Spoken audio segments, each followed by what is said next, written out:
Alright guys, what's going on? Welcome back to the channel and welcome back to the vlog. We're underneath the OBS build here that you guys have been following. I wanted to show you guys the exhaust and how all this has been fabbed up for the 4.3. It is a true dual exhaust using parts of a factory Y pipe and a little bit of creative welding. Created a true dual system off of those Gibson shorty headers. Now, like we were talking about in another video as far as the fuel system and everything, because you know this is a V6 truck where the muscle truck is a V8 truck, everything under here is like practically the same. But I did want to show you guys the fuel tank and where these lines come from. So you can see up in here, there's a few lines right there.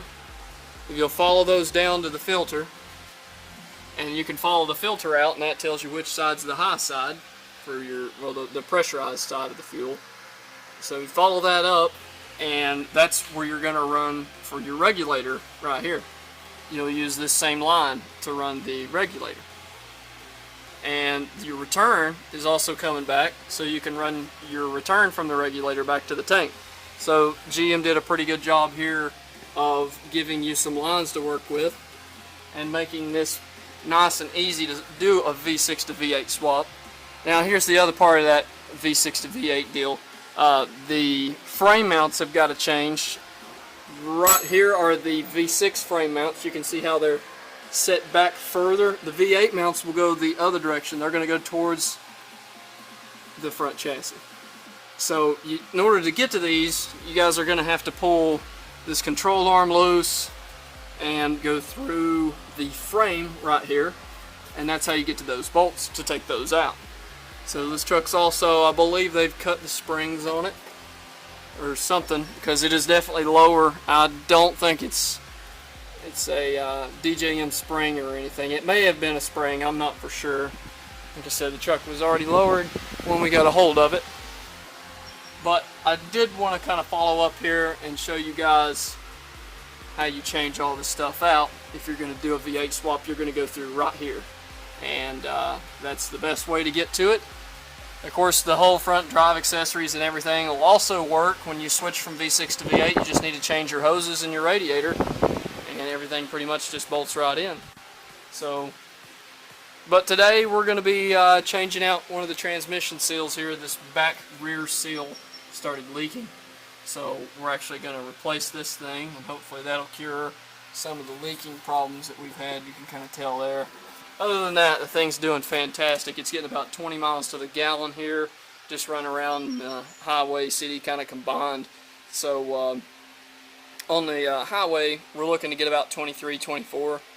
As far as gears in this thing, I think it's running, you know, like a 273 or 323 or 342, or it's got some highway gears in the back. I'm actually going to go with probably a 273 gear, because this thing, compared to the muscle truck 5th gear, it just kind of goes forever, where the muscle truck 1st, 2nd gear is just instant shifting, where this truck's not so much instant shifting.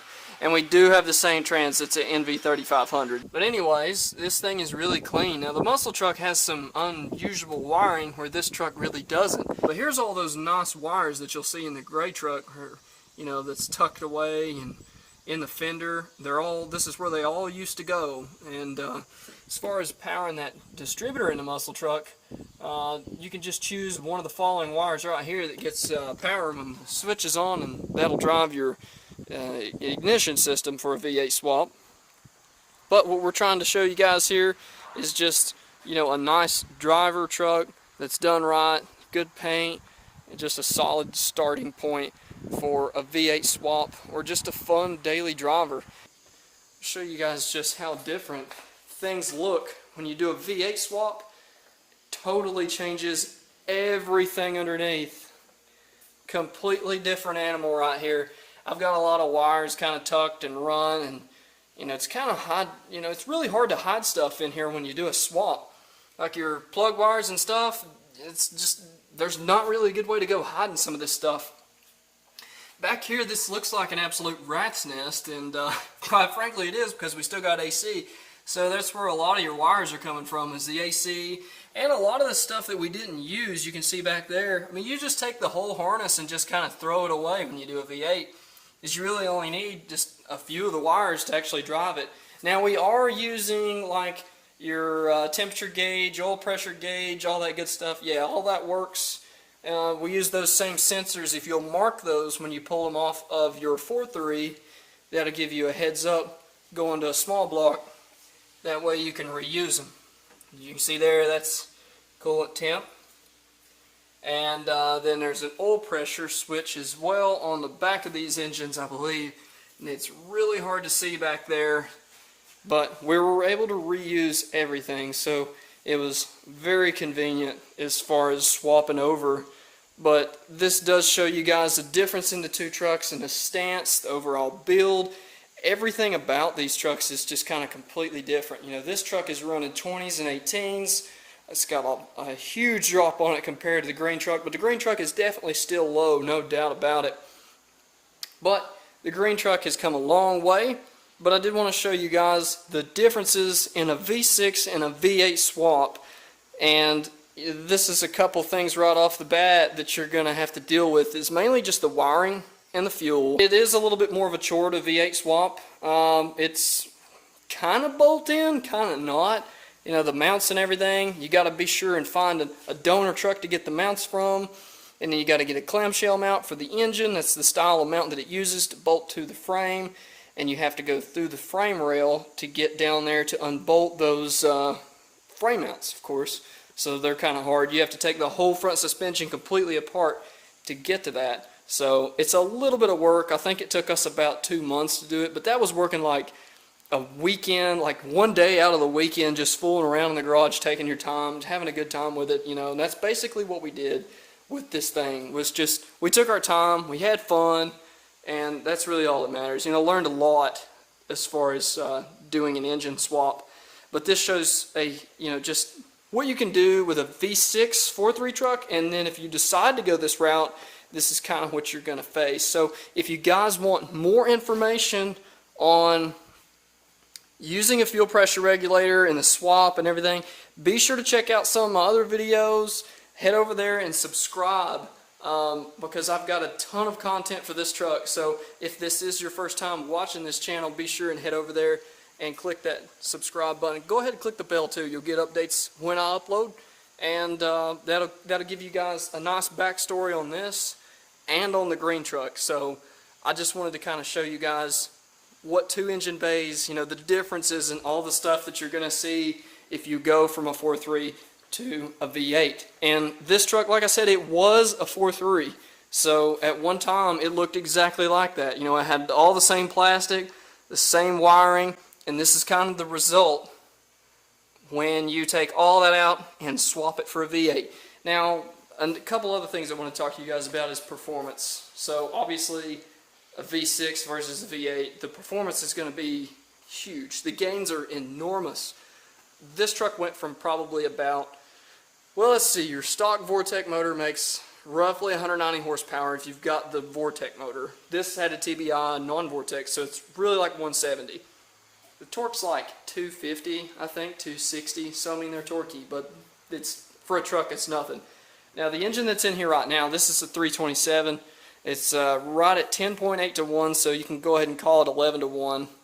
It's got a comp 280H cam in it, a set of 041 heads that have been kind of hopped up a little bit. Springs been added.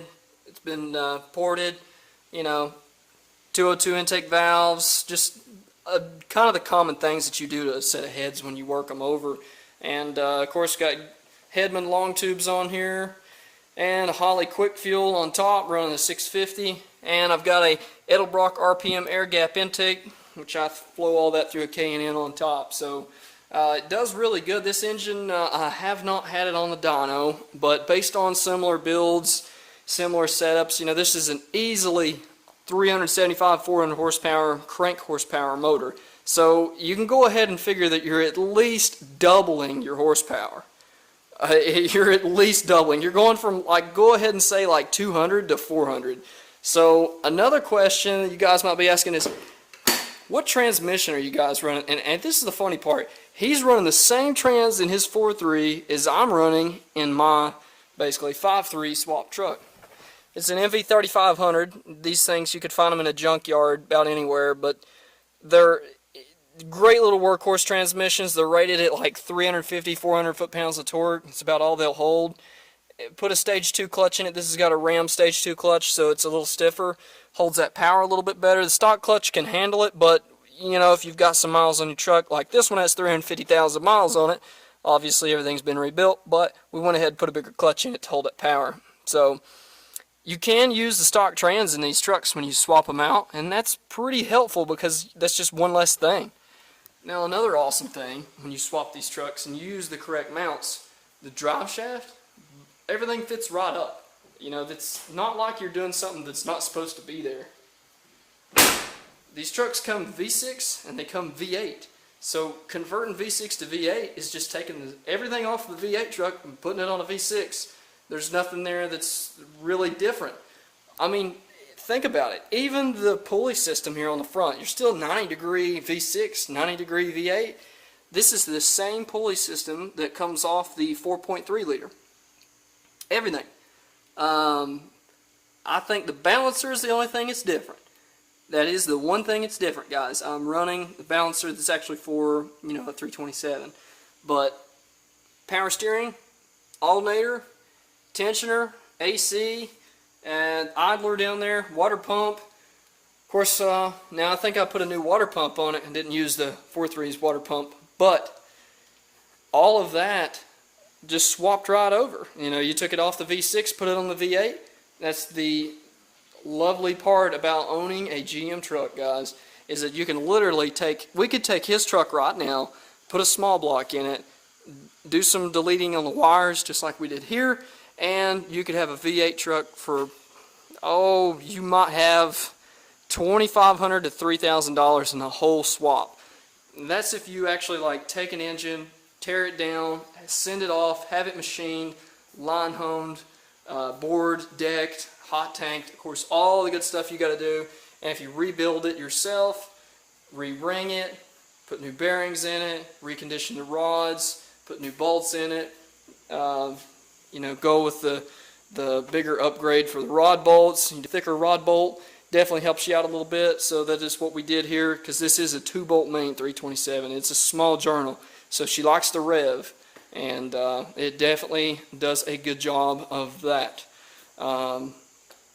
Also, the valve springs and everything that comes with the comp cam, we used the proper valve spring, push rod. It's got roller rockers on it. They're 152 roller rockers. I mean, not much more than stock, but it's got a roller tip on it, so pretty nice. And then I've got valve guides on there, those little new valve guides. Put some of those on too. Now this truck has been like this, guys, for about 20,000. Actually, I'm thinking more of about 35,000 miles. It's been in here for a while. With 351 on it, I think we swapped it at 330-ish, so you're looking at least 20,000 miles on this build, and it's held together great. I have beat this thing to death, and it has done fantastic. But this kind of gives you guys a rundown on, you know, V6 and V8 and which route you can go. If you have one of these trucks and you want to keep it V6, you could still be, you know, riding around in a really cool truck. He's getting about 20 miles to the gallon in that. Now that's another thing. I'm only getting like 10 if I'm lucky, maybe 8 with that 5-speed. Now he is running taller gears than me, so that truck has like, you know, 273 gears in the rear, something really high, because his 5th gear is insane. Now the old muscle truck here luckily was a work truck, so it's running like a 342 or a 373, because first gear in this thing is so short. It is 9-day difference between these two trucks though, but this does give you a good example of how far you can take it and what all you can do with these things. I want to thank you guys for watching though. If you like what you see, be sure to subscribe. Head over there and check out some of the other videos on this thing. You know, if you have any questions, be sure and hit up my channel and watch all the other videos on the OBS build and on the muscle truck. That'll get you guys up to speed on where these things started out. If you go back far enough, you can actually see this thing when it was a V6. So anyway, guys, thanks for watching. Until next time, I'm out.